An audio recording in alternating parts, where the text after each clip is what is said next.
Assalamualaikum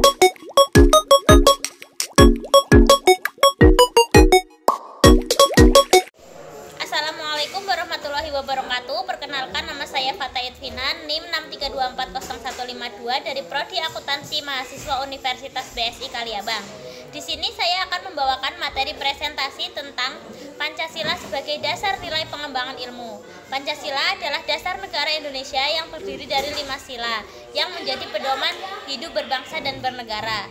Pancasila juga memberikan nilai-nilai moral yang harus dijadikan acuan dalam berbagai bidang, termasuk dalam bidang pengembangan ilmu pengetahuan dan teknologi.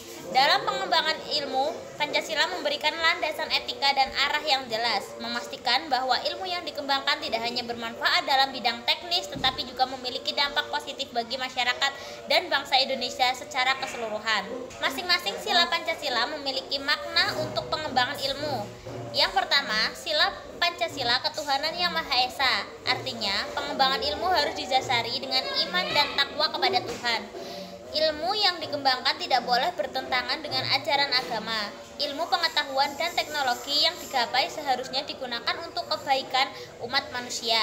Contohnya, seperti penemuan medis seperti vaksin atau obat-obatan harus dilandasi untuk niat menyembuhkan dan mengurangi penderitaan umat manusia, serta tidak bertentangan dengan nilai-nilai agama.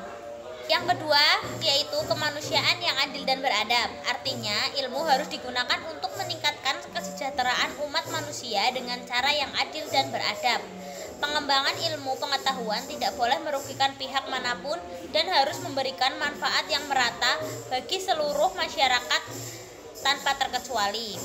Contohnya, ilmu dalam bidang sosial seperti sosiologi atau psikologi harus bertujuan untuk mengatasi kesenjangan sosial, mendukung hak asasi manusia, dan mengatasi ketidakadilan dalam masyarakat. Sila ketiga yaitu Persatuan Indonesia. Makna pengembangan ilmu pengetahuan harus memperkuat persatuan dan kesatuan bangsa Indonesia.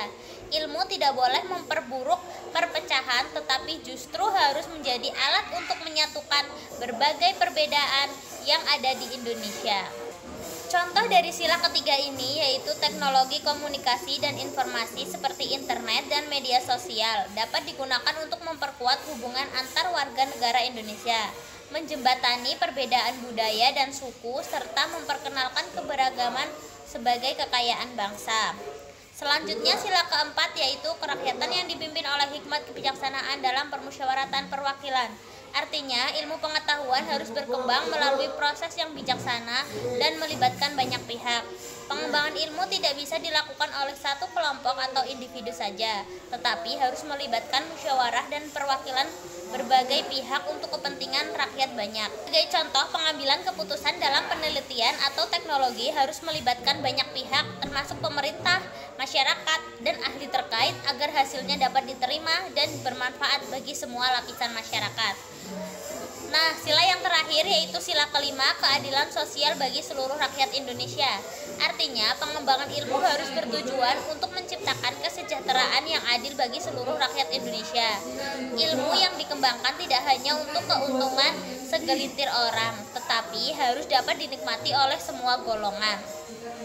Contohnya, ilmu dalam bidang ekonomi harus digunakan untuk menciptakan kebijakan yang memperhatikan kesejahteraan semua lapisan masyarakat, mengurangi kemiskinan, dan menciptakan pemerataan pembangunan. Nah, contoh-contoh pengembangan ilmu berdasarkan Pancasila. Yang pertama, ilmu kedokteran dan ilmu kesehatan.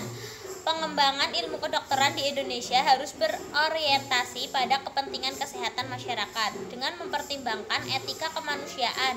Misalnya, vaksin dan obat-obatan harus digunakan untuk kesejahteraan bersama, tidak hanya untuk kelompok tertentu, tetapi dapat dijangkau oleh seluruh rakyat Indonesia.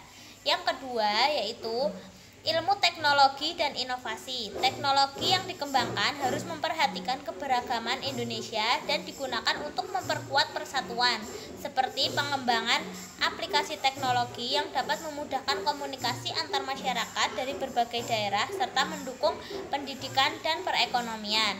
Yang terakhir, ilmu sosial dan ekonomi. Penelitian sosial dan ekonomi harus bertujuan untuk mengurangi ketidakadilan sosial dan menciptakan pemerataan pembangunan. misalnya melalui kebijakan yang dapat mengurangi kemiskinan dan kesenjangan sosial di berbagai daerah di Indonesia. Sekian penjelasan dari saya. Kesimpulannya, Pancasila sebagai dasar pengembangan ilmu, Pancasila bisa memberikan nilai-nilai dasar yang harus menjadi acuan dalam pengembangan ilmu pengetahuan dan teknologi.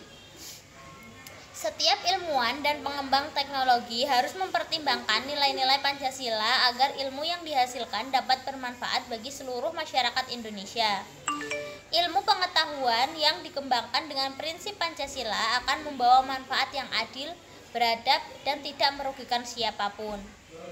Pengembangan ilmu harus selalu berorientasi pada kemanusiaan, persatuan, keadilan sosial, dan keberlanjutan. Pancasila bukan hanya sebagai dasar negara, tetapi juga sebagai dasar nilai dalam pengembangan ilmu pengetahuan. Dengan mengikuti prinsip-prinsip Pancasila, ilmu pengetahuan dapat berkembang dengan tujuan yang mulia, memberikan manfaat bagi seluruh umat manusia, dan mendukung kemajuan bangsa Indonesia menuju masa depan yang lebih baik. Berikut presentasi dari saya, kurang lebihnya saya mohon maaf. Wassalamualaikum warahmatullahi wabarakatuh.